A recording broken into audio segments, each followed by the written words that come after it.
What do you hear? What do you say, folks? Full house of the Curfew Boys. Thank you all for tuning in to a brand new episode. The boys are here: Joey, Zook, Anthony, Adri, and myself, Sammy. Hello, guys. Hey Hey now. now, haven't Hey seen us all now. together in It's who been a knows how while. long. It's It been a feels like high while. school, Anthony? Don't make him It's high choke on school, the yeah. water. Feels like high school. High school is a fucking. Those are good times with you Greatest times. boys. I think about it sometimes. Had I never met you boys during It high was school, lawless. like how much better would my life be?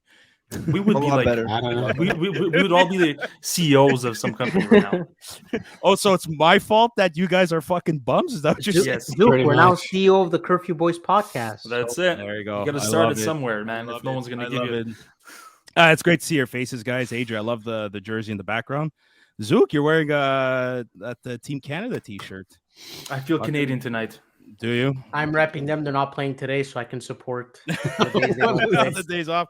I got this is one of my favorite hoodies. My sister gave me this when she went to New York. So considering what I do for a living, I'm very happy to have this.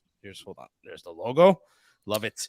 Guys, before we get into any topic, I finished this book in 3 days. Okay. I swear to God, Pierre Gervais' book, it's so good. Like it's such an easy read that like Anthony You can read? finish it. Anthony can finish this in 3 days. What is it with you today? You insult my French and now you insult my fucking reading just- skills. Today you're just my victim. Tomorrow it's gonna be Joy. The day after Adri. I know we're not doing a podcast tomorrow. Okay, no, I take it back. But in all seriousness, I highly recommend everybody listening or watching to get the Pierre Gervais book. It's really, really, Can it's I really, really ask good. you something though, Sam? Yeah, go for it. About this Yeah. book. Yeah. Now, how should we take it as an audience? Well, Is it listen, it's fact or is it entertainment mixed with his perception? No, I think it's fact mixed with his perception, and he says it at the beginning, the very beginning. Like, listen, I'm saying it as I saw it, or I'm calling it as I see it. In a sense, throughout my career, Yeah. it's his opinion in a sense, but like Correct. and there's many things he says. It's like I won't name a certain player, but when he went to Vegas, wink, wink. Apparently, other people too said he's not very pleasant to work with. So again, it's all about perception. But like That's the guys, right. yeah, but like, look, I mean, do you take it as a grain of salt? Yeah, I think so. At the same time, too, it's cool hearing the stories that he went through in throughout his career. Like you get to know a bit behind the scenes, and he doesn't go into detail. Like he keeps the chapters short and sweet, or whoever he's talking about keeps them short and sweet. So it's like it's cool. Like man, this guy had an awesome career. Like if you really think about it, the career he had with the Canadians dating back to the 70s up until last season when he retired. Then also for Team Canada when they won the gold medal at the Olympics in 2002, 2010. And even not the World Cup of Hockey, but he was in one of those too. But man, like he has not only does he have a huge amount of respect for players like Crosby and Sakic, and those players have a huge amount of respect for him as well. Wayne Gretzky, Steve Yzerman, like they love this guy. Like he was loved by everyone, and he was well known around the league, like a lot more than we actually know. Well, he's So- been through a lot, right? He went, like you said, from 70s till now. He saw He's- all the he greatness saw of the every He's Montreal seen the Canadiens. downfall of the organization as well. He's He was all been part he of it. saw All the he up saw and the down. everything. The up and down. He And saw everything. He loved Teddy Patrick Yang. Waugh. He loved Patrick Waugh. He he talks a bit about. It's funny. He talks about Pierre Gauthier, and he goes, "No, well, like he was there, right?" He goes, "The Camilleri trade was the weirdest fucking thing he's ever seen in his life. And he never saw a trade happen mid-game or beginning of the third period." He says that like a guy like Pierre Gauthier is super smart, like a very, very smart guy, but he cut a lot of budgets. He really didn't make the environment that much pleasant. And if you really pay attention to what he's saying, like a lot of the times when the teams had success, it's because their environment was well placed. Of course.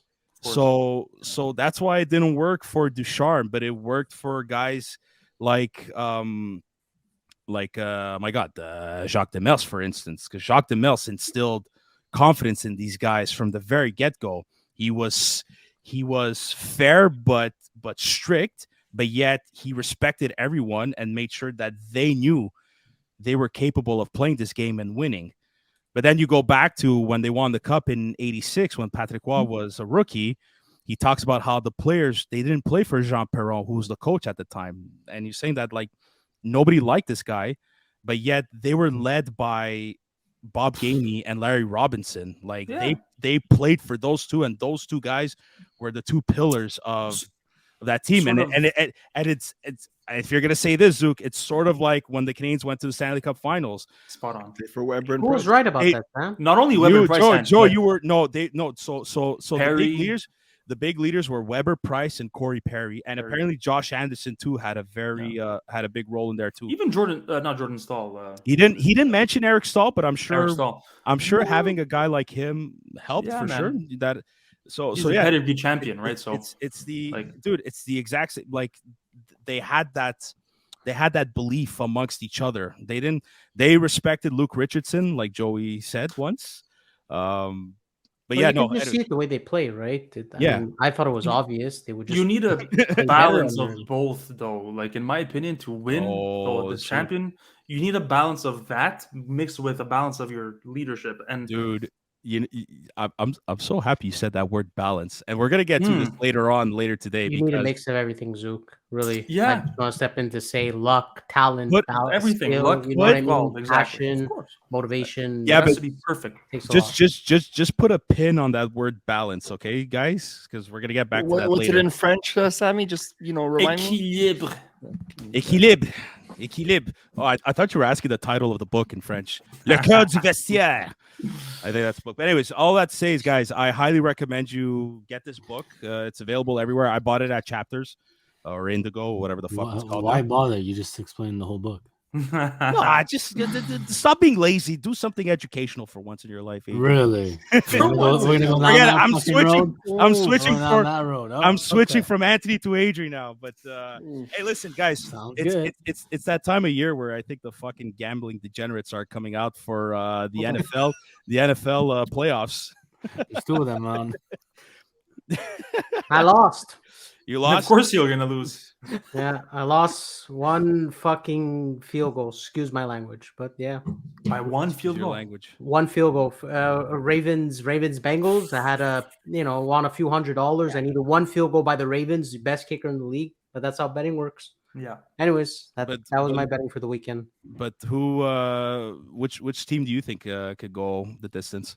For me, I think it's gonna be just one team. One Sorry, team guys. itself. I lost you guys. I No, lost you're- this whole conversation. I'm back in. Okay, We're- okay. We're talking about the NFL and gambling degenerates. So I mentioned Anthony. I had one bet where I lost because Justin Tucker didn't kick an extra field goal. I missed by one field goal, so that was how close I came from the Bengals Ravens. But no, Sammy asked, "Who do you think can go all the way?" I think there are three teams that are clear of the rest, which are KC, Buffalo, and Philadelphia.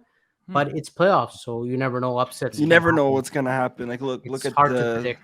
look at Sunday. We didn't think Miami was gonna have a fight against Buffalo with 90% of their team fucking injured. I'm probably exaggerating with the 90%, but majority of their team was injured. They had their third string quarterback, no experience whatsoever, and he held the Bills all the way to the fourth quarter. And you're talking about Bills who are contenders and predicted to win the Super Bowl. And you have Miami, who, I mean, if you look at the spread in that game was a plus 14. Sorry, plus 14. Nice spread. That means it's it's a very good spread. it's a good spread. But a plus 14 in football, that means it's a killer game, you know. Yeah. And they hit it. No, they didn't hit it. Actually, no, it was under. I actually betted Miami plus 14, And it only ended up 3 points. A 3 field goal. points. Yeah. So and- yeah, go on. Oh, I was just going to give another example was the Chargers Jacksonville game. That right? was the biggest upset of the week. Yeah, Chargers are up 27-0. They're favorite to win. Everyone thinks it's over. Come out after halftime. They lost from a 27-point deficit. They lost 28-27 To who? On to Jacksonville. Chargers. Oh, No, Jacksonville beat the Chargers. So the Exactly. Chargers 27-0. I don't know if this is true. It was all over Bleacher Report, and these are like factual pages online. But apparently, and this is, if you want to talk about degenerate gambling, this is degenerate gambling. But I don't believe it's true though. A lot of people are saying that it was it was just a clickbait. But someone put $1.4 million on the Oh, Chargers to win, meaning it was already 27-0. So in football, that the game's over. Like at halftime, 27-0. There's no way of coming back to that. So someone who had $1.4 million in his pocket bet on the Chargers to win. But like Just mid game to or get- before? Mid game. Okay, At you can do that. 27-0, you can do that. It's live betting. Okay. But he was only gonna win like $14,000. $11,000. Oh, I thought it was okay. Who is Yeah. sacrificing $1.4 million just to win $11,000? If this is a true bet, this guy's a fucking idiot. And guess what? He lost it all.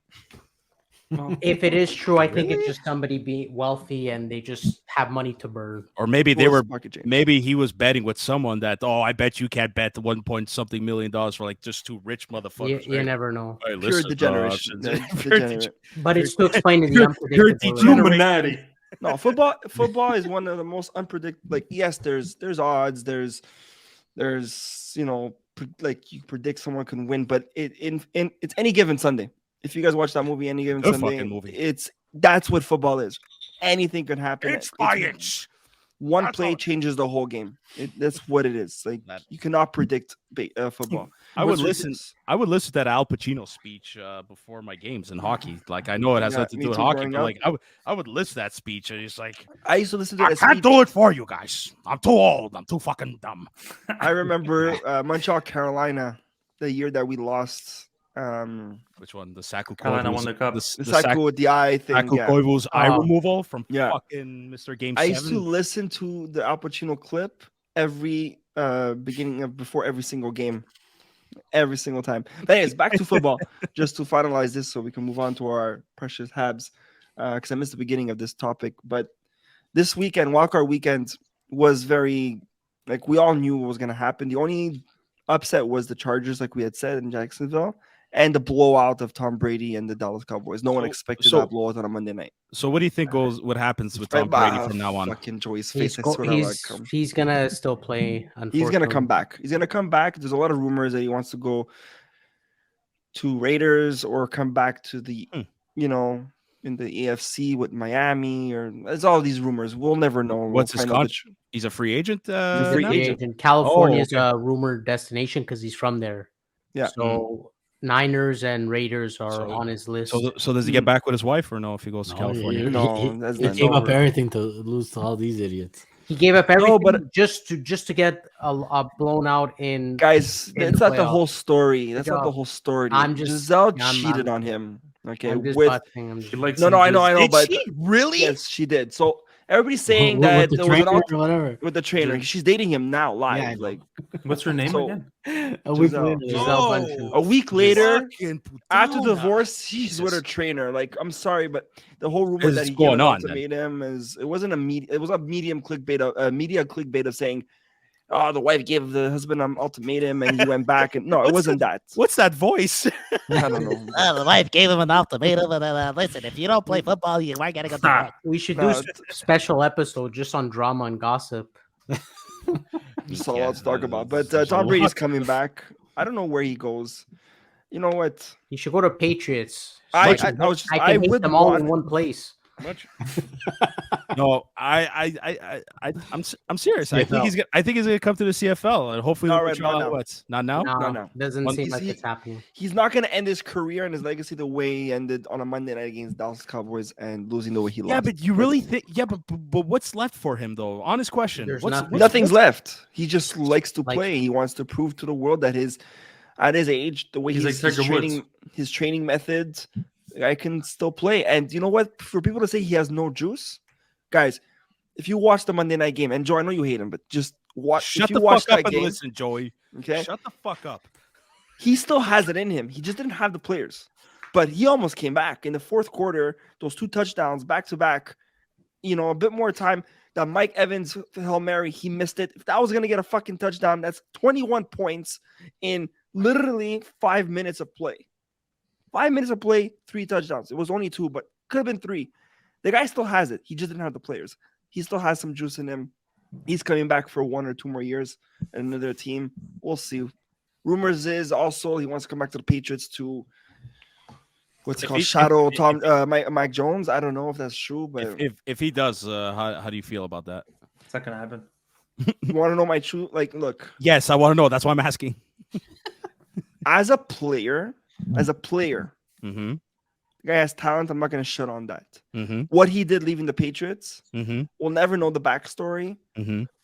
But I felt hurt, disrespected by him. You know, like after 20 years. So shut up. No, I Why would you feel hurt? He's a dog. What are you laughing about? He's a piece of shit because he doesn't know what passion is. It's Sammy's reaction though. No, because Actually, why would you feel hurt? Hold on a sec, because Sorry, guys. I'm listening to Anthony. It's like, okay, he's talking from the heart. Then I hear, Tell him. I hear Zook in the back. Fucking. No, I need was to know from Anthony why he feels hurt. Like, there's a human aspect to this. He has many reasons why to leave. Like, why would you feel that towards him? No. I see two sides of this, Joey. Side one, I know that he wanted to leave to prove to the world that he doesn't need Belichick, which he proved it. The year after, he won with another team, another coach, and other players. I get that. I get that side of things. It's just the way he left, the way he did not look. His retirement, quote unquote retirement message on Instagram and Facebook. Not weird. one message about the Patriots. The guy spent his whole career there, had a dynasty with them. It was all about the Bucks. I don't remember it. It was weird though. Like the last page of his retirement speech had a sentence. Thank you, Patriot fans. Yeah, so there had to be something. There was something to it. There had to be something. It could be. Yeah. But maybe he was right. You never know. Didn't like. We'll never know the backstory, so that's why I don't fully. It's like even Subban, he retired and he mentioned the Habs. It's as if Subban he retires and he never mentions the Habs. There would have been something fishy about that, right?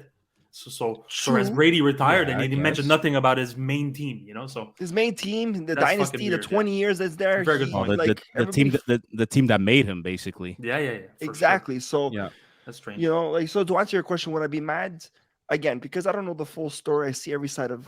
I always have a side of everything. Like I'll never justify my answers based on anger or whatever. Like I look at every part, and in this case, you'll never know that side of the story. So yes, I was hurt the way he left and the way he didn't mention it. But again, like Joey said before, you don't know the whole story.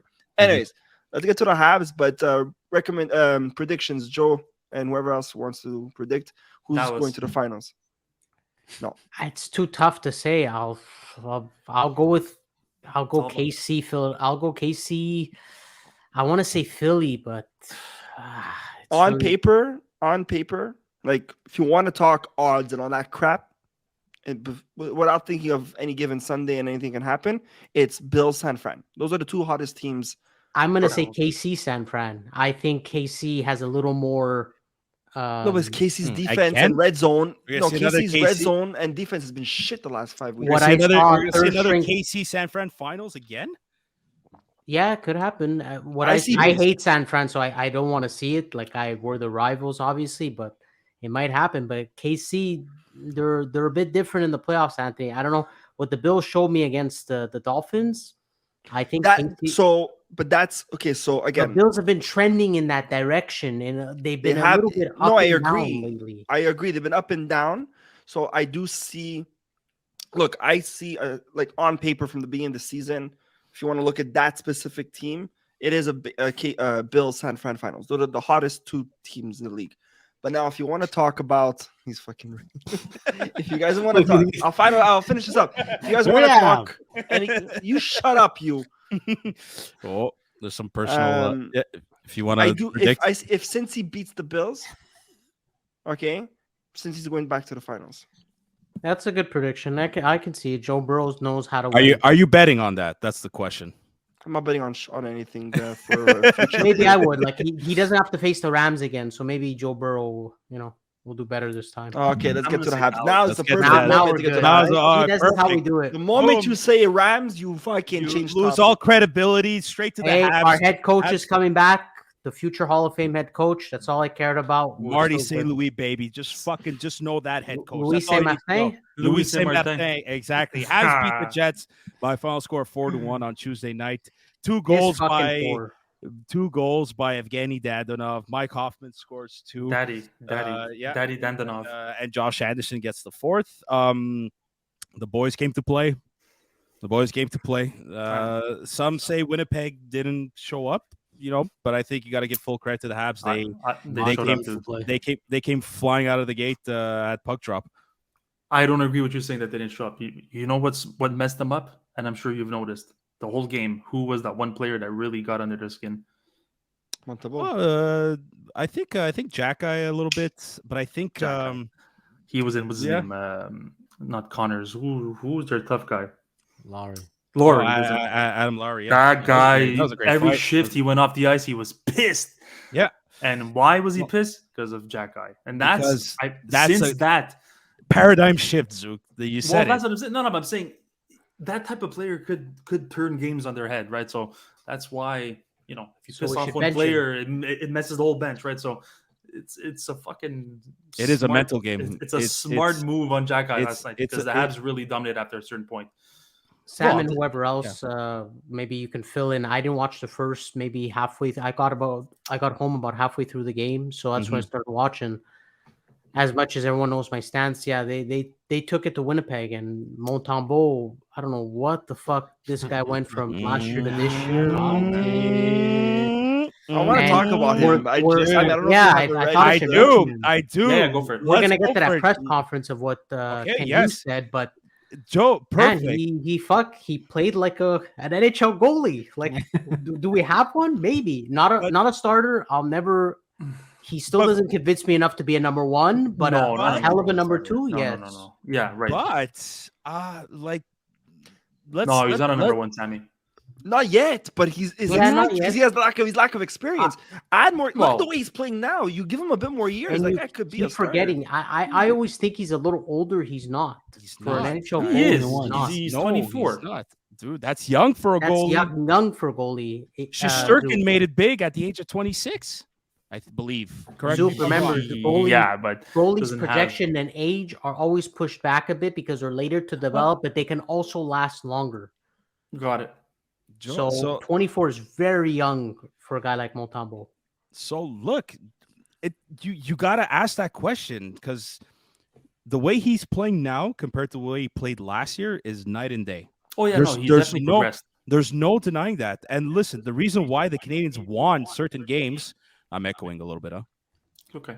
The reason why the Canadians won certain games the way they did is because of goaltenders, and a lot of that's because of Monteambeault's play. And he's playing that with no one in front of him. Imagine a defensive core in front of him.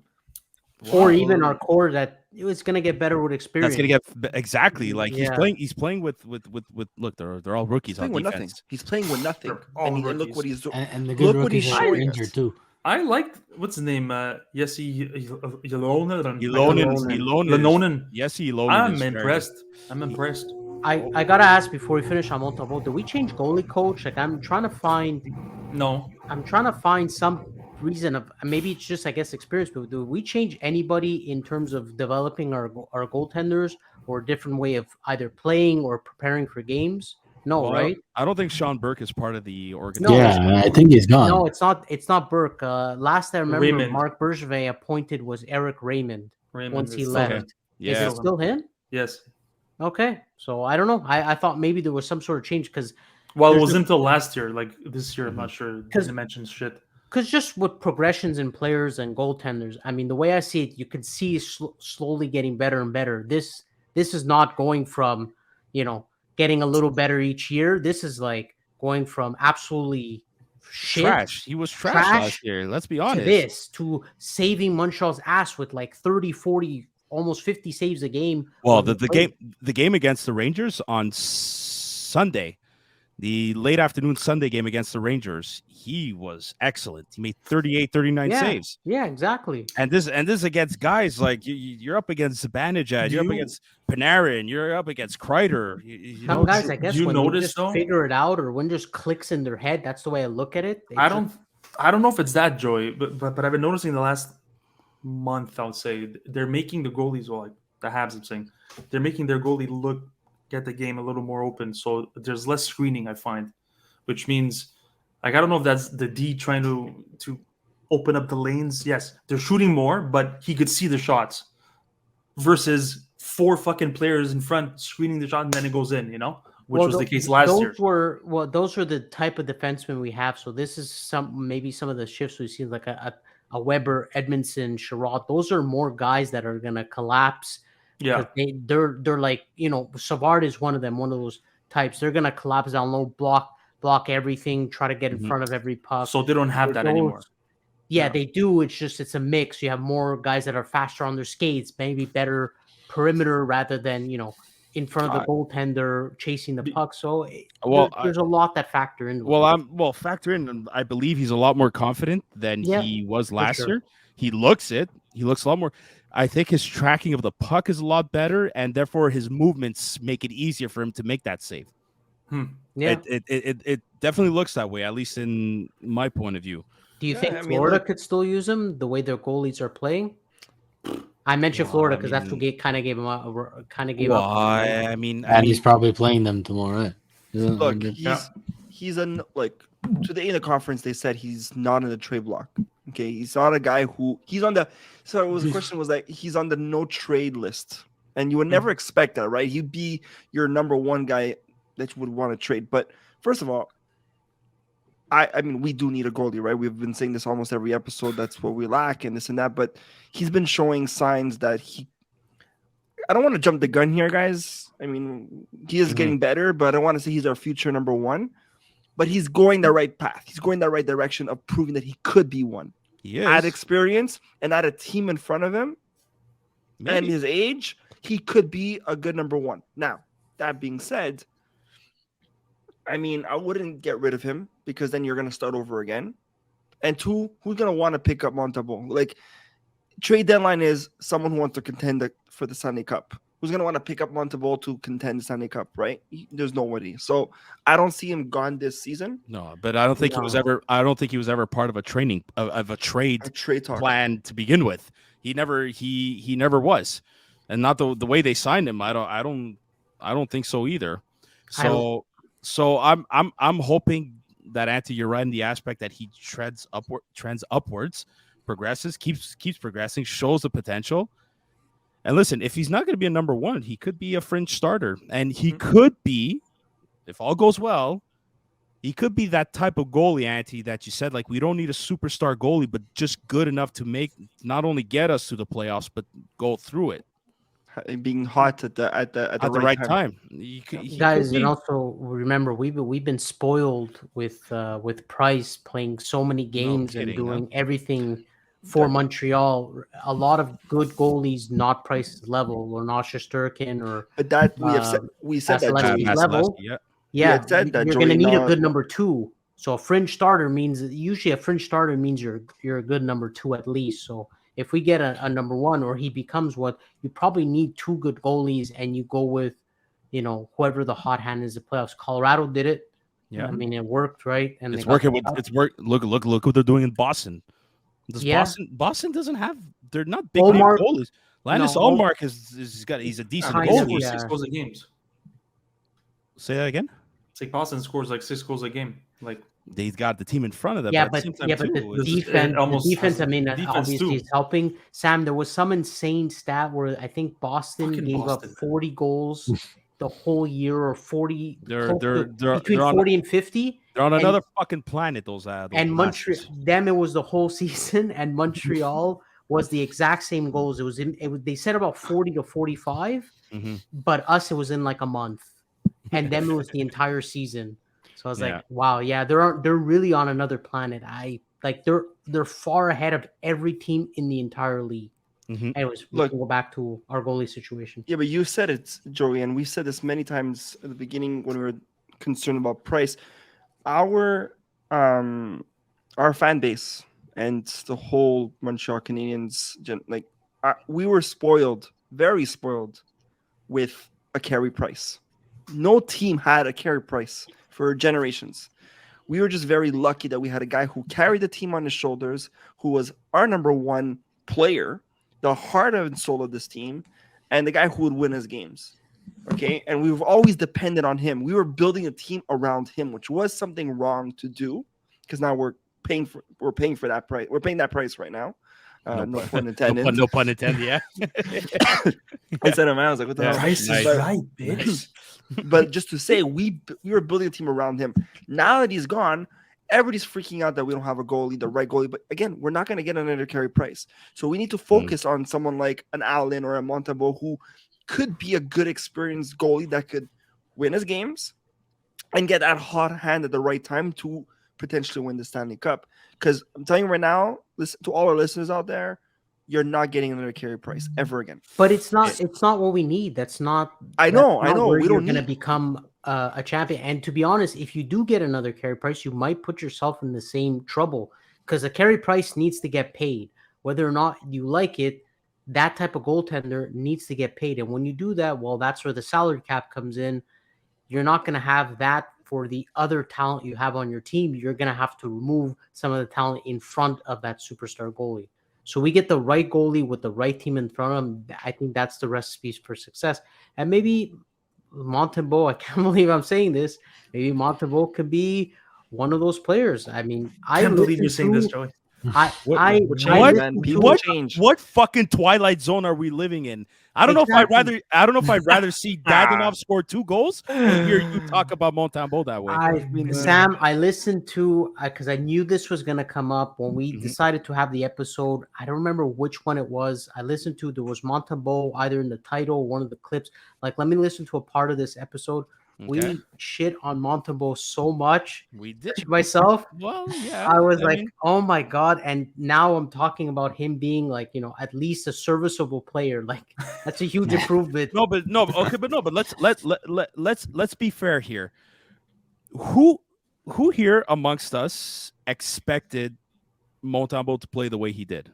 Like, nobody, not me. Nobody. Nobody did. So like. At the same time, too, we have a bit. Look, I guess as fans, as people that critique the game, not the person, we had that right to be like, is this organization sure that they should be going with this guy? Look, last year he looked like he couldn't save a beach ball. I don't know what he did during the offseason. I don't know what he did during the offseason. I don't know what fucking protein shakes he took or what he's eating. Listen, he deserves all the credit in the world. Like, we started seeing that at the beginning of the season, but now it's like, okay, there's it's not written in stone yet, but it's almost there where it's like, okay, no, like he's becoming a very good goalie. He's going the right path. He's going the right direction. And Sam, to end off on it, it's not like the team. You can easily say, well, maybe the team in front of him got better. I'm talking defensively. But it's not even the case. Like, he's stealing games. It's like, and that's a positive. Defense giving up. I look at it as a positive too. That's a big positive. Definitely a positive. They're giving up the same danger chances they were last year. Just last year they're going in. Now I'm not going to say every game. Now we're stealing games because of our goaltending. Look, and sorry, Ante, I'm going to say this real quick. I'm not expecting him to play like that every night. I'm really not. I'm expecting him to have a 10 goals tomorrow. Well, listen, hold on a sec. Like, we laugh, and some of us kind of, in a sense, hope that happens. Some of us, Joey. It's against the Flyers. It's against, the Panthers, too. So that fucking sucks big times in terms of the standings. We need Montreal to win tomorrow, Sam. Overtime or overtime? No, regular. Oh, dude, we need, like, Vancouver to win. You don't right want now. them to get a point. Look, all I'm saying is that, like, as long as the progression is there, like, let's say if the Canadians lose, but if they don't get blown out, you see that Monteambeault's making saves, but it's just like the puck goes in because of deflection, a screenshot, and they lose because of that goal. Man, I could live with that. I could seriously live with that for the rest of the season. But look, if he's playing well to the point where they're winning, look, man, you gotta look at that as a positive, despite how you feel about the tank. 100%. Go ahead, everyone. No, I'm laughing because whoever's watching us on YouTube, if you see me trying to take pictures, because we're finding a full house. I want to post something on our Instagram page. But every time, I'm telling you, I saw 4 pictures, and all fucking 4 Sammy's eyes. I'm telling you, I'm looking like I take a shit or something, or. Every single picture That's how you take a shit. Look at this. That sounds good. Every picture is you freaking eyes closed. I can't keep your eyes open. Why don't you take a picture? Look right now. Okay, everybody's. We're on fucking recording live. It's all it said cheese. Adri, cheese. What? All right. No, but anyways, back to what we were saying. Joe, you said it right. Like we're this guy is playing the way he is with nobody. Imagine, just picture it. Again, I don't want to put my hopes up and get there too fast because anything can happen tomorrow, but he's trending the right direction. And Sammy, you said that he was shit last year. You couldn't let a puck in. Towards the end, He couldn't stop a beach ball. Like nothing. My kids could have fucking stopped that, but towards the end, he actually started. Yeah, he trending upwards. Yeah, but like he was playing out of like 4 games. There was one game where it's like, oh, he's playing very well. Yeah, and then now it's a bit of the opposite. It's like I'd say more than 3 out of 4 games he plays. It's like, oh, he's playing well. So listen, man, he's got to be trending upwards. Keep it going. Yep. Look, we're gonna get to Kent Hughes' midseason press conference later on. He said he's like, we're not touching Monteambeault. Like he's here to stay for now. So there's one player I really want to talk about too, guys. I want to talk about Kirby Dach. Like, can we take a moment to talk about Kirby Dach here? Look, in his last 5 points in his last 5 games, 2 goals, 3 assists. I've always loved this guy on the top line with Suzuki and Caulfield.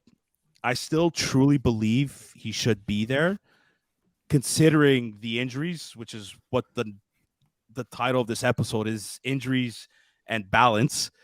Listen, listen. The beds at the Montreal Canadiens infirmary they're running out of fucking beds for them. That's like the Montreal healthcare system. It's the Montreal healthcare. It's the exact representation of the fucking Montreal healthcare system. There's no more beds at the Montreal Canadiens infirmary. Anyways, I'm talking about Kirby Dach now. I'm talking about injuries, but man, you're Slavkovsky, man. Fuck, gone 3 months. That fucking sucks. Evans out 10 weeks, 8 to 10 weeks. What's Evans' injury? Was that a head injury? Lower body injury. Both lower bodies. Poor fucking Caden Gould. He's still injured. Drouin and Armia, they won't be back until the All-Star break. Matheson back. Matheson's back, and he played. I thought he played his well. His step was in there, man. He had his step. Looked good. He looked good, man. You could tell the defense was a lot more stable with him in the lineup. But also what he did when he from the back and he took the puck to the end, what they wanted him for, he did it. Dude, he brought that in, and so that play, Adri, when Kirby Dach picks up the loose puck. I actually thought he was going to try to, because he's a right-handed shot. I thought he was going to cut in front of the net and try to go up glove side on Hellebuck, but he decided to try to do a backhand wraparound, and then Josh Hansen picks up that rebound, the garbage. But that's it. But man, what about Kirby Dach's play that led to Mike Hoffman's goal? Beautiful. Fucking brings the puck in, knows the hit is coming. He's 6 foot what? 4? Come on, use it. He's a big fucking kid. Boy, he didn't mind. But I'm glad Sam that Kirby Dach is playing well without Suzuki Caulfield. Yeah, and that's my point, was that with all the injuries piling up, it's good to have that player that could go from the wing to center. And I think he could be that secret weapon in the future, whereas they'll probably keep him on the top line with Suzuki Caulfield. But if ever there's an injury somewhere and they need to move centers around, they could put him at the center position. Because did you hear what Kent Hughes said today about his long-term vision about this guy, Kirby Dach? I did. Like, yes. Ideally, he's a centerman. Ideally, he is. He goes, but he said, we could also put him at the wing. Yeah. And if ever there are injuries, man, we could slide him into center. Like great versatility. That's Kirby Dach, man, is what Drouin should have been when we got him. Kirby Dach as a third overall. We all thought Drouin was going to slot in centerman, but then the coaching put him on wing, and they tried to do that hybrid role. It never worked with that kid. With Dach, it seemed as if it's working. Right? He's great at. But he's played whatever center the coach puts him in. What if he's a different coach? Yeah, for sure. That too has an effect, 100%. But look at Drouin. Is there anything better happening the last fucking 2 years? Same story, man. Doesn't he have though? Drouin, he hasn't scored a goal in 10 months. Didn't he have like in 5 12 points months. his last 5 games? He had 6 Yeah, assists. yeah, in his last yeah. six. He Six touches the one puck. assists. Wow. Okay, fine. But that's It's like that's what that's Oh, what come Drouin on. is. We said it, guys. No. Drouin is Yeah, a playmaker exactly. now. He's the guy who he's gonna be the Playmaker. ghost. No, not a look. There's even rumors he- they're gonna he- drops end it the in the back contract. of the defense, and the defense passes He it is, to the he guy is a in the winger, and he playmaker. scores. He I is a guess, I guess. playmaker. Look, I don't want to talk about Drouin again because I think I'm done talking about him. I've given the guys so many They chances. might Hope, give him but a contract. no, but Drouin, he's that guy behind the scenes. He's like you go watch a fucking play at a Broadway, and all the guys who set everything, who makes the show come alive and behind the scenes. That's Drouin. He's that guy. So he's an extra. He's an extra. He's not the guy that you're gonna see putting in points and scoring goals and being the fucking star of the game. He's the guy who that third assist, that guy who touched the puck first before the fucking goal, like he's the guy. Also, he might not even get the assist, but who caused the play to make it happen. He's the ghost. So all us fans, if you're gonna watch him play, if you really want to pay attention to him, he's actually very decent. Believe it or not, and we spoke about this, Joey, with Angelo on the podcast. When Angelo came on the episode, he said it himself. We got to stop looking at Drouin as that third overall pick, that superstar, that French superstar of our league when we got Yeah, that's when we over. signed him. He's done. But he's not shit. He's not shit. If you actually watch the game and just focus on him, just pick a game one day and just watch him all fucking game. Okay, and have the camera on him. You can see that he does perform. Believe it or not, he is. He's when got do the you see skill him and back check? talent, but Sorry? When you see him back check, It's never Look, been in that's him. not to do his well. game. It's That's not his not game. his What, Zook? When have you ever Zook. seen Patrick Kane it's- back check? it's okay. Patrick Kane is not even. Come on, Patrick Kane. Jesus fuck. But the issue with Drouin, yes, I understand it's not his game. I understand it's not his game, but it shows a sign of laziness in his game. Not all hockey players are back check, Zook. Some of them do stay up because that helps produce more offense. You gotta know when it's right for you as a player. Look, Ant is right. If you put him in certain situations, like Drouin, in my opinion, is great 3-on-3 overtime. Yeah. He possesses the puck. He passes well. He's a great I passer. mean, the power play too, he can be. I think. But 5-on-5, I was never And impressed. what that was a fucking full mood tonight. Complimenting Monteambeault, talking nice about fucking Drouin, Joey loving Brady. What the Who's fuck's this? going on tonight? Oh, yeah, it is a full. There's something wrong in the universe right now. So back to it, Sam. I Yeah. mean, Anthony said it. We're done. Drouin. I think he's going to be traded Oh, he's done. eventually, but he's I done think with so, too. Montreal. But going back, I think Doc. I'm glad you brought him up. He deserved praise. I'm glad he performed without that top line. That was Mhm. really big to see. Yeah. Him doing well at center. So I really, for the kid, I hope it continues. Because we're gonna need that. He's learning. You don't know what's gonna happen in the draft. You don't know if you're gonna get another center, winger, player He's that's young, gonna come too, up for though. us. So He's Still fucking Young. Yo, Suzuki and Caulfield are older than him, huh? Yeah, yeah, they are. yeah, they are. So 21 years old, Doc. Fuck, amazing. And people are complaining. He's not going to be a 70 point. Man, what are you talking dude, about? people are complaining. 21 years old. He's already at fuck. People are complaining that Slavkovsky's already a bust at the age of 18. Not even played half a fucking season. No, It's do the you have culture we're fans out living there? in. No. I'm gonna say this. This is now you just fucking woke up. Yeah, there you go. Go for To it. the Habs fans out there who think Slavkovsky's a bust, go fuck yourselves, okay? Kid's 18 years old. Did you never hear? hold on. No, finish that. I'm not finish done. that point. Yeah, Never played a fucking single game North American Hockey League. I hope you hear this. Get this through your fucking heads, and I don't care if you unfollow us from here on in. Go fuck yourself if you think that Slavkovsky's a bust, okay? Kid's 18 years old, never played North American style hockey, hasn't even played half a season in the NHL yet. Shut the fuck up. Just because you think he's a first overall pick, it doesn't mean it's Matthews or McDavid. Go 6,000 fuck yourself. followers. We're gonna be down to Instantly 200 gone. people. I don't give a shit, dude. I'd rather live at peace with I smart agree. fans who fucking know hockey. Because chances are, some of these fans who say Slavkovsky's a bust don't know what the fuck the game of hockey is. Look, Can't he's even not a. fucking skate. Can't even fucking shoot a puck. Shut the Look. fuck up. Trust in the fucking system. And if you don't like it, go follow the Maple Leafs. Or go follow the Bruins, go follow the Senators, go follow the fucking Coyotes for all I give a shit. Fuck off. Rant over. Go, Anthony. This was going on Instagram, by the way. Oh my god.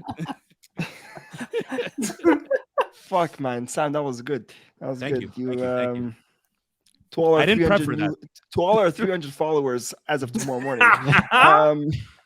No, but seriously, I think Hughes said it right today. I don't know the exact words because he said this part in French, by the way. So to wolves Wait, want to make wait, up fun of my French. What are you gonna say? Fuck you! Wait, Say- who? what you gonna You say want to in tell our French? followers to fuck off? Fuck you, Sam.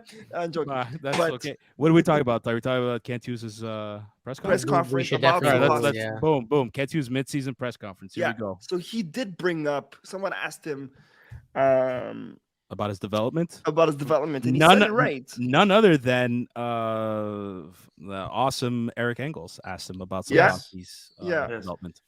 So he did. I forgot word for word what he said, but he did mention that the guy has not played North American hockey, right? So Mhm, there's that's right. two different styles of developing players. You cannot just you cannot judge a player right away. Like the guy has to learn different ways of playing, right? He said an analogy about skating and No, okay, so You so, have it? so I here- don't know if you wrote it well, down. I don't know it word for word, but the analogy was, let's say Kent Hughes said, let's say he analyzes you walking, well, he sees your right foot goes a bit more outwards and your left foot goes inwards. Well, you're gonna work on that, basically, and then he goes, okay, well, now that you worked on that, I'm gonna ask you to walk that way while juggling 3 balls.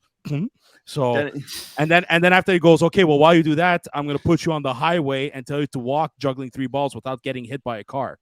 So basically, sorry to take this It's away from you, steps. like it's No, it's no, in I'm, steps. It's in. He's basically saying it's in steps. The first step is for him to learn how to play North American style That's how professional it's done, boys. hockey. That's what he's saying. It And was react over what was he saying? React fuck. Should have wrote this down. But anyways, you guys hear that noise? what's going on? This is, whose washing machine is on? I hear the fan going. Okay. Yeah. But yeah, no, but seriously, he said it. Fuck, if all listeners want to hear that, all the listeners who think he's a bust, okay, Simon says go fuck yourself. I'll say the same thing, but go listen to the press conference. It's right Yeah. at the beginning. It's the first 10 minutes of the press conference that the question was brought up, and he said it. The guy has to learn his steps. He has a lot of progression already, but there's certain things that he's not ready for. Again, North American hockey is different, international. There's a lot of things he still needs to learn, and he's still fucking 18 years old. He's So only 18, relax. man. Like And he will learn it. He's And in he the will right learn it. team for that, the right coaches. And it's a mental thing. You cannot tell a player, a young player, to get on the fucking ice with all these things in the head and say, "Oh, I have to skate. I have to do this." so It's, so yeah. that's so one thing about the mental game about Slavkovsky is they said, like, during the game, if something doesn't go wrong, he shows that it could affect him, but he's gonna get over it that same night or the next day. The next day, he's over it. He's fine. Another thing they're saying is that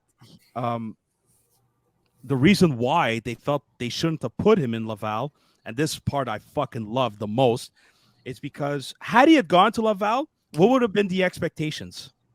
And I'm asking you guys this: what would have been the expectations? They had he would have gone to Laval? expected I always first said it. line, dominate, First line, etc. dominate. Zook always said what?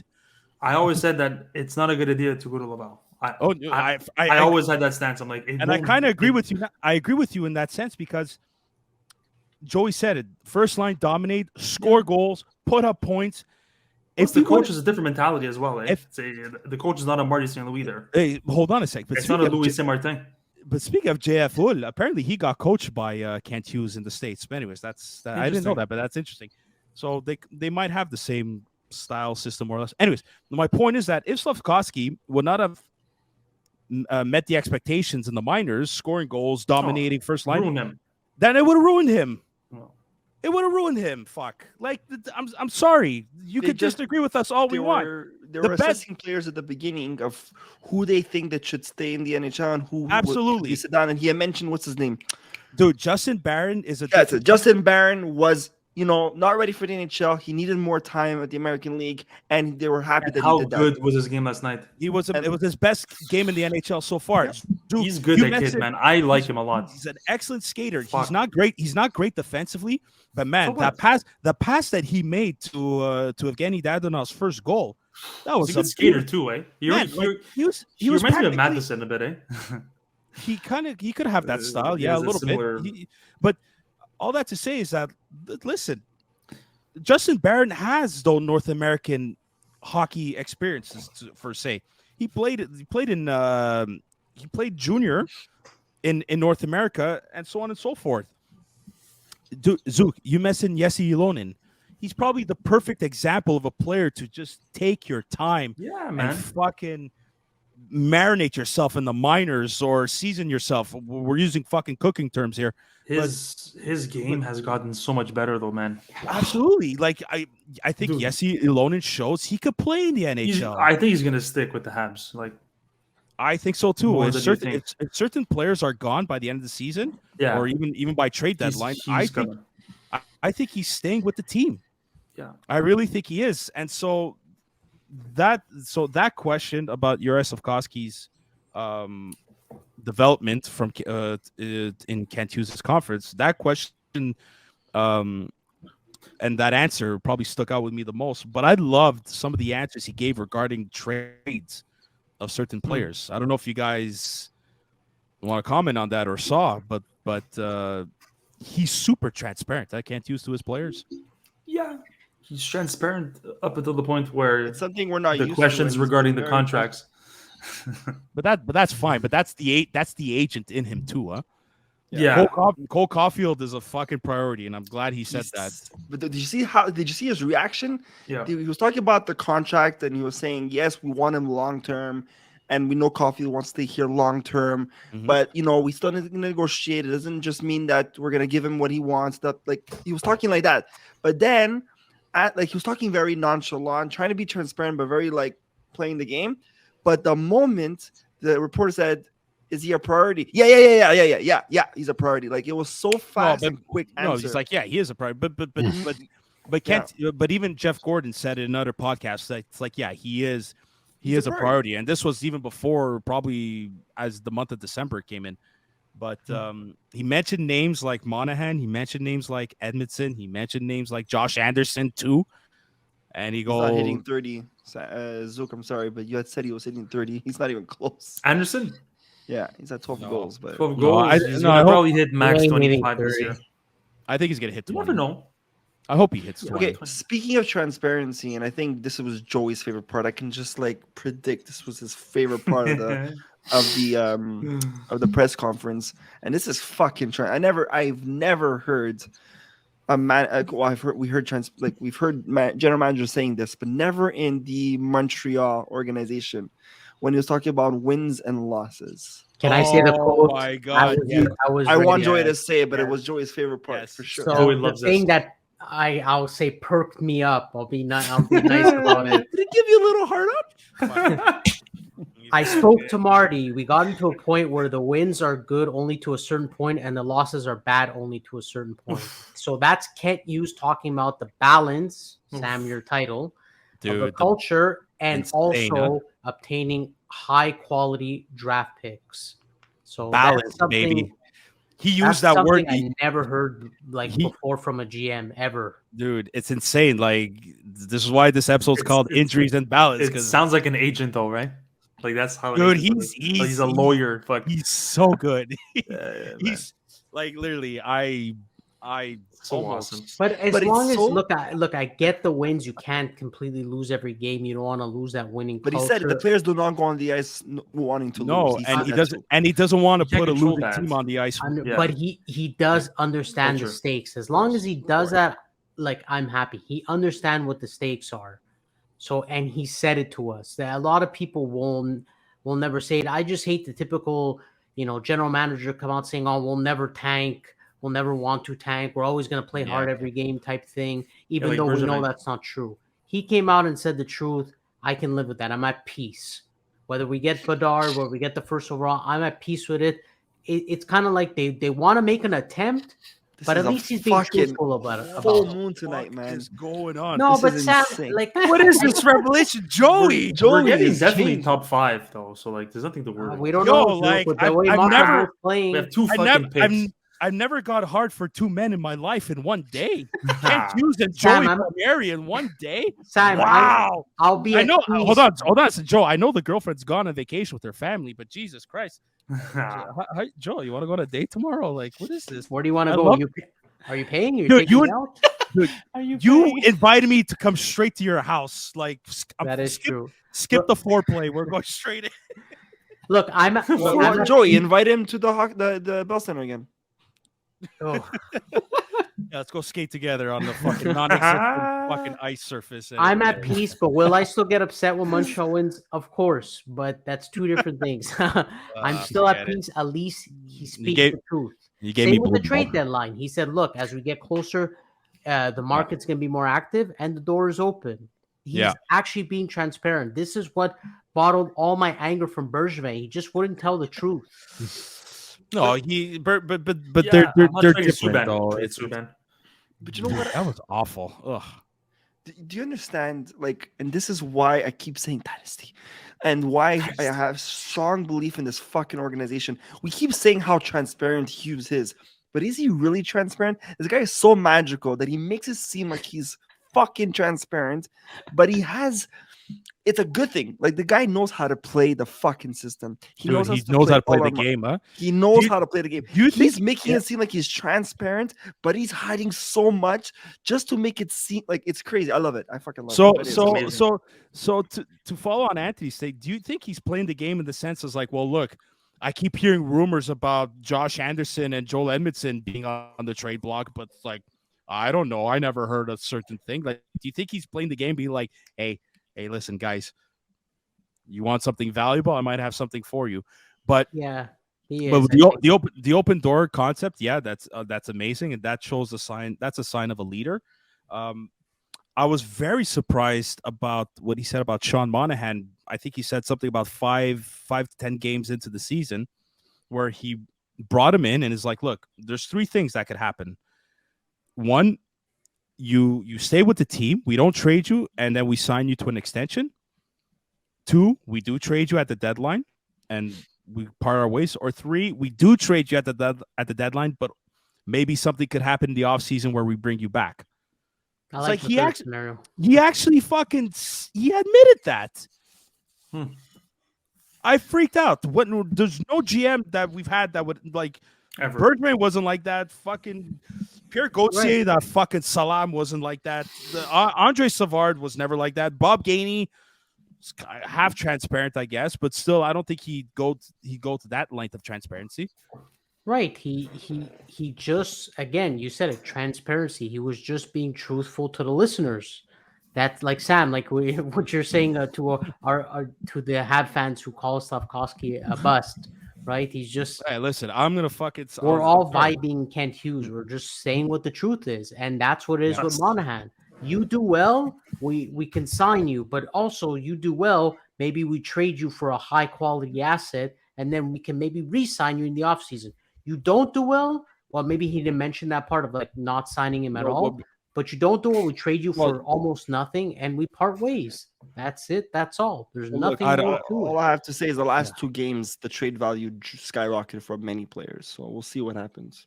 We got to keep it up, though. That's, I mean, Well, you got to look closer to the deadline, and hopefully around that time, Well, I think Monahan's trade value is still up there. I think they're taking their time bringing him back just because they don't want to risk any re-injury, kind of like what happened with Gallagher, what happened with Armia. The rumors keep circulating about Joel Edmondson. It's crazy. And I think Josh Anderson, the demand is still there. But just the only thing about Josh Anderson is I think it's his contract that's gonna contract. Yeah. He did say something else in the interview. Sorry again, I have a hard time retaining things, so I need to write things down going forward. But he did mention Oh, fuck off, Joey. I He didn't did even say. say anything. It I just know, has but to be a you said it in facial your expression. I head. Your know. face says it all. It's the Joey smirk. That's Every what that time I is. smirk at something from you, Anthony, or it could be any one of You our just friends, know. just I cannot I don't know how to say it. I don't have to say words, and it just bothers you, and it's amazing. Like I don't even have to say any words. It's awesome. He said something about this team, and I probably heard it wrong. But he said something about players. This team right now, there's a lot of individualism, and he wants a team that plays as a team, not individual Well, players. So there was, I think it was a conversation about Caulfield and Suzuki. No, but he said that he never wants to put a losing team on the ice because it creates individualism. That's okay. That's what he said. But yeah, and this isn't the first time, Anthony. Like you might be right in some sense, or fucking Christ help me. Wow. I think he Definitely full moon. he it's the second time he says, where I noticed he's saying like he wants to accelerate the rebuild. He doesn't use the word rebuild, but he wants to accelerate putting a winning team on the ice. Yep. And Wins are good to a certain point. It's a fucking rebuild. You got to say the word. It's 100%. Look, man, everyone confirmed that it's a rebuild. Monteambeault revealed that it's a rebuild. Jeff Molson, have to go see him on Chris Nyland's podcast. Apparently they've been doing the rebuild since 2017. Anyways, but sorry, I have to digress here. But fuck, I lost my train of thought. But yeah, the accelerated rebuild.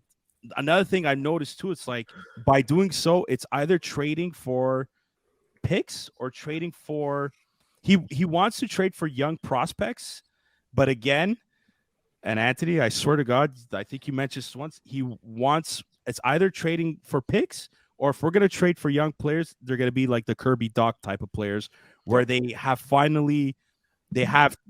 2-3 seasons of NHL experience. And that's how you accelerate the rebuild is by instead of picking up Bedard. I'm just shooting his name, but you have to. But yeah, you have to give up. Okay, let me rephrase it like a Fantilli or a third or a fourth. Okay, I think his direction, and we've seen it happen with Doc, and right now at this moment we all can say that was a winning trade. Is to accelerate a rebuild is instead of picking a guy in the third round, third overall or fourth overall, with just projections and potential good player in 2-3 years from now, he rather pick someone who was third or second or fourth overall 4 years ago, showed himself in the league, and has experience, made somewhat of a name for himself. Yeah, like. I don't want him anymore. I never wanted this guy. I know Joey wanted him, and Sam, you changed your idea. I changed my idea. Don't. Yeah, but no, even Joey said it. But Don't even mention. No. Who do you think he's gonna mention? He would go pick up a Lafreniere again. Someone, but not him. Okay. What do you think I was gonna say? Eichel. PLD. No, not Eichel. No, Dude, no, not Eichel. Or Pierre-Luc Dubois. I don't know, but someone like that who was projected to be an amazing player, has a 2-3 years into the league already, has points and shows potential. He would go after players like that. PLD. That's why I thought you were mentioning Eichel. No, Eichel. I think I don't know. I mean, what do you guys think about Vegas? Yeah, I know he's in Vegas, but how I haven't been he's following. Leading Vegas, not in Vegas. He's leading the team. Like he's taking them. He's like, "Hey, come with me. I'll break you for wins." He's carrying that team on his shoulders. Like, anyways, we won't talk about it anymore. But like, listen, they faced the Jets. They faced Pierre-Luc Dubois. Seriously, Pierre-Luc Dubois. No, but what do you think that's gonna happen? How do you think that's gonna go down? I like the way Anthony's explaining it, that we want to get these type of players, but wait, one at a time, please. It cut off. Sorry. I was saying I like the way like the thinking of what Hughes can do, and Anthony was explaining it well. How we try to get players, with a few years in the league.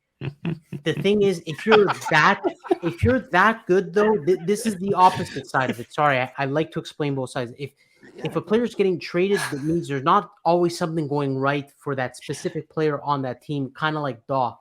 So it's a little bit of a gamble because you don't know how the player will turn out. If a player is playing amazing, he's in his third year in, he's 21, he's not going to usually leave that team. So that's more of I'm not going to say a safer route, but that could be good or could be bad, because what if Doc turns out to be not a great player because in Chicago he had a bunch of injuries? What if that continued here? Luckily it didn't.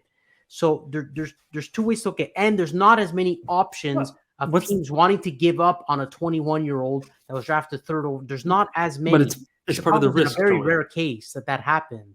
But it's a risk, like It's drafting a risk, a second It's a overall. risk, It's the but same. it doesn't happen as often as you think. Drafting Okay. third No, overall happens once a year. That I couldn't like it. That trade announcement caught everybody by storm at the Bell Center. Yeah. Right, but also the vision of Chicago was like, we're getting rid of literally everybody, Dude, and that's fine. and that doesn't happen nobody's done often. that in a long time. So Okay. those opportunities don't come by often. So I wouldn't want Hughes to kind of rely on it. Like Dubois is way older than that, so I don't even know if you put him But in I the think Dubois- category. Dubois. Speaking about Dubois, I think it was 1 year left after next year. I think he's 2024. He's a free agent He's a free agent at the end of this one. at the He's end of only- this one. He's So only you see, 24, guys. But he's a restricted free agent though. Yeah, he's not. it's not a UFA. It's a different thing. He's not. He's not unrestricted. He's restricted. So that means if what happened with Kotkaniemi and the Carolina Hurricanes, With that the means number if sheet. depending the salary that the Canadians, let's say the Canadians were to give him an offer sheet, whatever, how many millions of dollars, then the Jets would have to match it if they want to keep him. And at certain amount of dollars, you have to give up a certain amount of first round draft picks. So I don't think Kent. So it's not worth the it. the only way he's coming here is either through trade. He Or ain't- he- UFA he ain't- and whatever. I have a signs feeling. after I don't know that. why, and I said this many episodes ago at the beginning when we were talking about PLD. I have a feeling we're gonna find a way to land this guy without getting rid of any players. I don't know how and if it's possible, but I feel like this guy is coming here without losing anything. Now, Well, that would be a question for you, free Joe. agent, Anthony. That you're It- waiting 2-3 years at least, It's- unless yeah, he exactly. signs a 1-year qualifying offer. at the but end of this year. that's it. Because at the age of 27, then he could become an unrestricted free agent. So if you really want a chance to acquire him without giving up anything, That's anything at all, 3 years from now. without having to give up a player or a draft pick, you have to wait for him to end.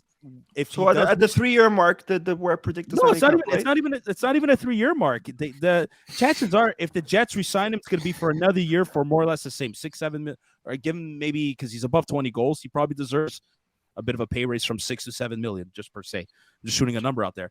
If it's for 1 year and then he's an unrestricted free agent at the end of that, then you could maybe try to Well, get him. he's 24, Sam. It's by 27, 20. right? He's 24. Yeah, He's he's young, man. 24. Oh, I thought he was 26. Oh, that's a game. So Fuck him. Don't go get him. It's gonna be at least How 3 did- years, or depending how many Yeah, years exactly. he's playing the league, it's one of the Okay, two. That's so why yeah, I said 3 years, 4 years. That's when they're gonna win the cup, and that's when they're gonna get him. Who, But who anyway, knows what happened? We bro. might But not Joey- even need him. But Joey, question for you. Speaking of you looking at both sides of things about the Doc trades in the future of it happening again. You said it yourself. A player could be predicted to be a top pick, but he doesn't have a good fit in a team. Mm-hmm. Now, doesn't look like Lafreniere is a good fit for the Rangers. He's a good player, but he's not fitting properly in that team. Now, Gorton, all right, knows this guy. He's the one who drafted him, and was it him that drafted him in the Rangers? him, Yeah. Yeah. And was trying to build a team. Yeah. So he knows who he is. He probably knows a bit more, saying, okay, you know what? I think he's great. He's not proving himself in Rangers, but I think in another team. So do you think that's some kind of a talk in the dressing room right now? And, well, not dressing room, but in the offices where they would try to get Lafreniere? And if they do, would you be okay with it? Seeing both sides of it, right? I'm sure Hughes, the type of guy Hughes is, I think he's inquired, or he will inquire about Lafreniere. I mean, there's no reason not to. It depends. Then it comes down to, it depends what the ask is. Would you take a chance on him in Montreal? Yeah. I mean, left wing is one of our weaker positions, I would say. I would definitely say left wing is a weaker position. I mean, I personally don't like our wings going forward. Not the prospects, the current wingers we have now. You have Caulfield and maybe Doc, but Doc's versatile. After that, you have Slafkovsky developing. Mm-hmm. I mean, this is getting very specific, but Caulfield was always a right wing until Montreal. Yeah. I guess with Doc, he moved to the left. So him and Slafkovsky already take up 2 left wing spots. got to remember that. So maybe are trending towards this, but it depends. The ask. If you're going to ask for a first round pick in the next 2 years, well, especially this year, I wouldn't give one up. But if you're going to take a first round pick next year or the year after, Okay, I hold wouldn't do on. it. Hold on, wait, hold on. that's I don't know. fine. Hypothetical. If it's Hypothetical. this year, Scenario last time. year, it makes sense. Or the way they did it, they gave up Romanoff. They gave up a decent asset, but something that I would be okay with giving up because I like Romanoff, but I never saw him as one of the next great. Where Doc had the potential to be a better overall hockey player. Okay, but hypothetically, And hold on a sec. Hughes said in his press conference, like, we gave up Romanov as much as we loved him. We gave him up because we had the depth of defenseman prospects on the left side. So go ahead, that's Anthony. true. But hypothetically, and if this happens, and if this is fucking too good to be true, what I'm about to say right now, but hypothetically, we start going down the ladder. And we're in the lottery draft pick. Like we don't win the lottery, but we're in the draft, like in the lottery where we can get that third, fourth, maybe first, but let's say third, fourth. Mm-hmm. And Florida fucks off, and we get their pick, and it's the top 10. So now we have the lottery we won. We have Florida's pick. Like get that through everybody. But Florida's pick could be over 10, right? Yeah, no. depends So where you're they not, finish. okay. So now, okay, sorry. Okay. I'm hypothetically saying Mhm. they drop at number 6. 12, 13. Oh, okay. No, I 7. never. If you're They gonna ask me finished to in the give top that up 10, for okay. Lafreniere, no, not this year's No. draft. So This you year's would draft give is up- historically going to be one of the best drafts in like a decade. I get it, but we have 2 now. So let's say we win second draft pick, a second lottery. So we don't First. get Bedard. I don't want to talk Okay, about second. first. Yeah. We get second or third this year. And we have number 5 from Florida. So now we have 3 and 5. No. You wouldn't give up the 5 No. for No. Lafreniere? No, No. Okay. No. not this When year. If It was last. if Lafreniere was playing up to what he was projected to be, They wouldn't get rid of him. if he was at this point of the year, mind you, exactly, the Rangers wouldn't even they wouldn't consider it. breathe. They wouldn't consider or breathe a word of trade rumors. So- Exactly, and that's the risk. And the position we are in now, we're developing players. It'd be good to take, 2 top 5 picks in a really strong class. Like last year, I don't think I looked at the draft class as much because it ended up, we thought Wright would have been, dominant, but he kind of tailed off. You didn't know who was number 1, so there are good players. There's always good players in every draft, but there wasn't dominant. But this year, I've been paying more attention to the draft, and really, it's one of the best drafts in the last decade. So it doesn't mean that there is one franchise game-changing guy, which is Bedard, but everybody else can be superstars. You're Fantilli, talking about the Karlsson, drafts that had Ike, Matthews, and Line. I still think Line is a great player. I just think the team he's on and the fit right now is the greatest. The McDavid and Eichel drafts, like their potentials to be those type of drafts. You never want to give it up for someone who don't know if he'll even fit here. Okay. He didn't fit in New York. Dubois was third for which draft? The Matthews draft or the McDavid draft? The one where Puljujarvi went, so McDavid draft. I think it was McDavid. Okay. Yeah. Because everyone was shocked. Hypothetical. Puljujarvi, I remember. That was more of a hypothetical question, but No, this anything- draft is anything can happen. wrong.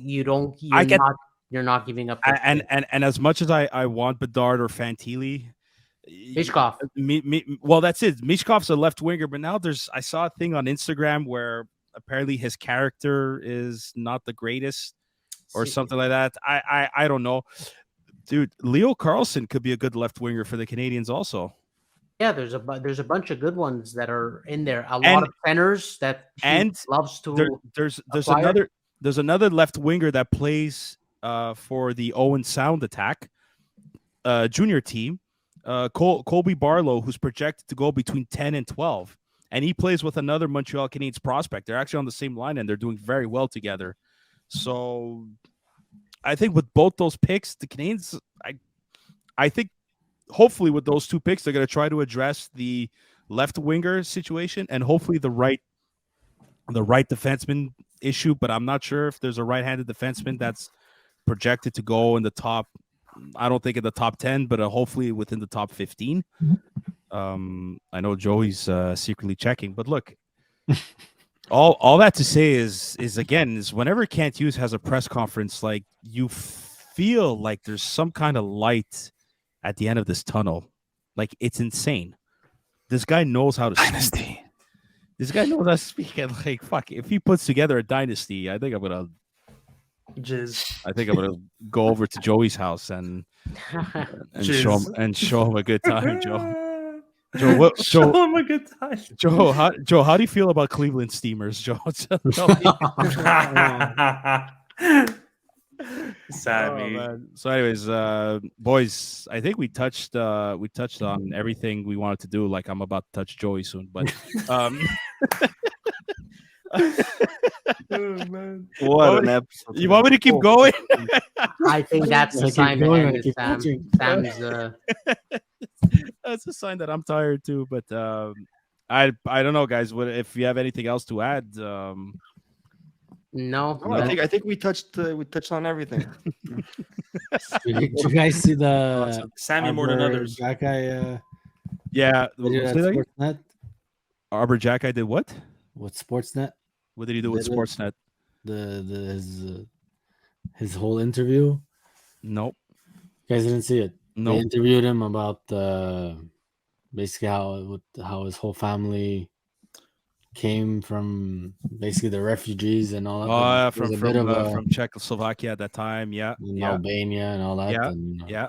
That's interesting. I'll go. I think Basically his path to the league. Yeah, to the league. Yeah. What's it about? Childhood. Because I think family, his father that's Albanian, but his mother knew about hockey because Arbor's uncle played hockey in the Czech Republic or around that time. But, dude, he's honestly, real quick, I'm gonna end it this way. But when Arbor won the fight, Shut up, Jets fans. He won the fight, and when he grabbed the logo, oh my god, grabbed the logo and flashed it. Yeah, do you know what that brought me back to PK Subban's speech? It really did, and I think PK's speech lit a fire under their asses. 100%. I really like you lay it all on the ice, and the Habs fans are gonna love you no matter what at the Bell Center. Man, for sure those words had some magic done. Like. God damn, you can't stop ruining our tank. Call this. No, but he's right. Like, I think he motivated the team. No, he definitely he spread some magic to the team. Like, I'm about to spread some magic on Joey.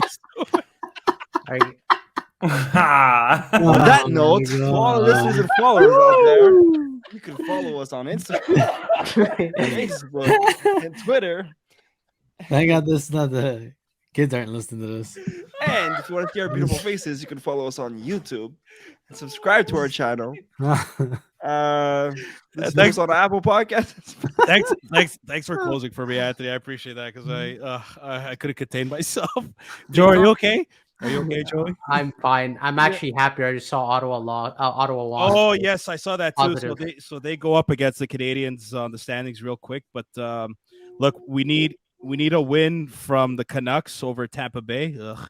And hopefully the Sharks can beat the Dallas Stars. And tomorrow, Sam, maybe I want maybe our fans to listen to for the tank update. I actually would prefer Montreal winning tomorrow because Florida, the way they're playing, I think. Look, Montreal is on a bit of a streak. Like, they're playing better, but evidently they don't have the team to keep up, and they're going to have the losing streak. Or Florida has a team, they're just not playing well. So I'd rather give us the extra cushion than Florida. Well, look at this too. It's you kind of have a bit of the battle of like the bottom feeders in a sense. You have the Ducks against the Blue Jackets tomorrow or Thursday night. You have the Blackhawks versus the Flyers. Thursday night is obviously the Canadians against the Panthers, and then you got to hope that the Coyotes can beat the Washington Capitals. So possible. You know what I mean? Like, it's not just that the Canadians need to lose. It's like these other fucking teams need to win. Yeah, but they're as bad as that's why they're at the bottom, Sam. They don't win often. So. I know. Spread the magic to them. Maybe they'll play better. No, I prefer your face better. Oh, jeez. Alrighty then. Don't dig a hole, Joe, like I'm about to dig. Anyways. Okay. On that note. Yes. Thanks, Auntie. Yes. Listen, there's more sexual innuendos on Instagram. No, I'm kidding. No, follow us on Instagram, Twitter, TikTok, Facebook. You can hear.